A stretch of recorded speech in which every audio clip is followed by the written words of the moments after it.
Income.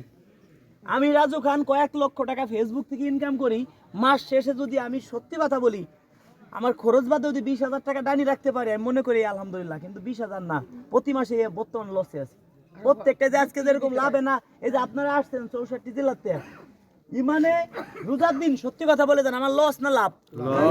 সামনে তো টাকা উঠছে, এখন আমার পকেটে মানি ব্যাগে মনে হয় সর্বোচ্চ যা দিলে কয় টাকা আছে আমি নিজেও জানি না। এই দেখেন 2,2500 টাকা আছে। এখন আমার অফিসের লোককে খাওয়াবো কি, গাড়িতে তেল ভরবো কি, কালকে যে লোকের কাছে টাকা পয়সা কয়েকজনের কাছে নিলাম কালকে এদের কাজ করবো বা কিভাবে? পৃথিবীর শ্রেষ্ঠ আদালত হলো মানুষের বিবেক। একজন ভাই আমার গাড়ির ভিতরে শুনুন, একজন ভাই চলে যাবে বাসে, আমার বললো কি ভাই আমার কাছে তো টাকা পয়সা নাই, কত টাকা কত বিলে দেই? সে লোক আগে আমার 15,000 17,000 18,000 টাকা দিছে, এখন আবার বললো কি যে তোমার লোকজন নিয়ে খাই ওই 20,000 দিলাম। এখন চিন্তা করি যে আসলে মন মাইন্ড ওনার অন্যরকম। আমার যদি অন্য জায়গাতে 50,000 লাভের পরে আনা লাগে আইনে ওনার বিয়ে ডাকে দিব, সেটা না ভাই বিয়ে আমার 6 বছর পর হবে না, হয় না হবে 1 লক্ষ দেখেন গাড়ির ভিতর ঢুকাইছি। আসলে কি পৃথিবীর শ্রেষ্ঠ আদালত মানুষের বিবেক।